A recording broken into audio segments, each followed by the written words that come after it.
BJP கூட 2 சீட்டு தான் ஜெயிச்சது ஒரு காலத்தில். 2 சீட்டு இந்தியா பூரா சேர்ந்து அவங்க போய் படுத்துட்டாங்களா, வேலை செஞ்சாங்க. அதுபோல் எங்களுக்கு பொறுத்த மட்டும் இந்த வளர்ச்சியே சரியான வளர்ச்சி நினைக்கிறேன். வீக்கமாகக்கூடாது, வளர்ச்சி தான் இருக்கணும். வளர்ச்சி இருக்கு. இப்போ போனவர்கள்லாம் திரும்பி நிறைய தொண்டர்கள் வந்து சேர்ந்துட்டாங்க. எங்கள் இயக்கத்தை மேலும் வலுப்படுத்த முடியும் என்பதற்கு தலைமையும் தொண்டர்களும் உறுதியாக இருப்பதனால் அதை பற்றி ஐயத்துக்கு இடமே இல்லை.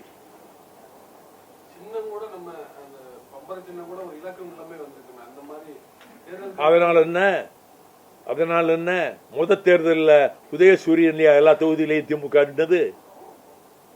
அதற்கு பிறகு அண்ணா திமுக ஆரம்பிச்சாங்களே, அவங்க ரெட்டையிலையா நின்னாங்க, அவங்க சேவல்லையும் பொறாவிலையும் போய் நின்னாங்க. நாங்க முதல்ல கொடை சின்னம், பிறகு பம்பர சின்னம், அதன் பிறகு இப்பொழுது நாங்கள் தீப்பெட்டி சின்னத்தை வாங்கி இருக்கிறோம். கொஞ்சம் பொறுத்து பாருங்கள், ஒரு சின்னம் நிரந்தர சின்னமாக கூடிய அளவுக்கு இந்த கட்சி வலிவு பெறும்.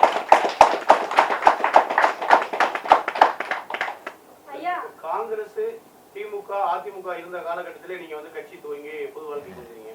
அப்ப இருந்த நிலைக்கு இப்ப இருக்கக்கூடிய நிலையை எப்படி பாக்குறீங்க? இப்பொழுது திமுக எங்களை முழுமையாக நம்புகிறது, நம்ப தகுந்த கட்சி என்று கருதுகிறது.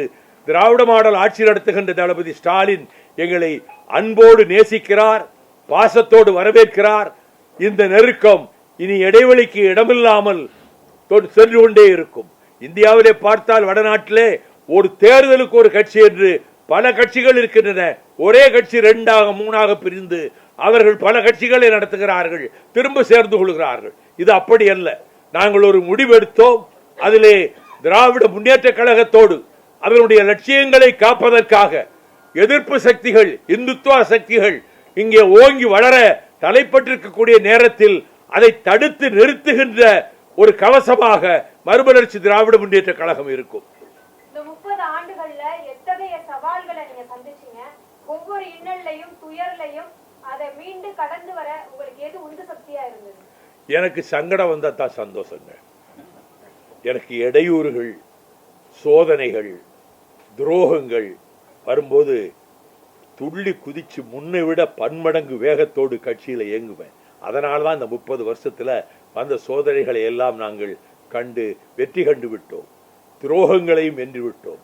இன்றைக்கு பிரதான கட்சியாக இந்தியாவிலேயே பிரதான கட்சிகளில் ஒன்றாகிய திராவிட முன்னேற்ற கழகம் மறுமலர்ச்சி திமுகவை தனக்கு ஒரு துணை அமைப்பு போல எங்களை அன்பு காட்டி ஆதரிக்கிறார்கள். நாங்கள் எங்கள் நிலையிலே உறுதியாக இருப்போம், திமுகவுக்கு பக்கபலமாக இருப்போம்.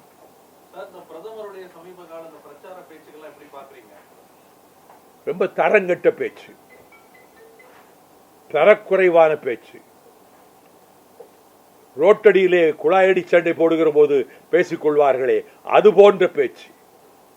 அவர் இல்லாவிட்டால் அவர் இந்துத்துவ சக்திகளை வளர்ப்பதற்காகவே மற்ற கட்சிகளை எல்லாம் அவர் இழிவுபடுத்தி பேசுவதும், அவர்கள் இந்த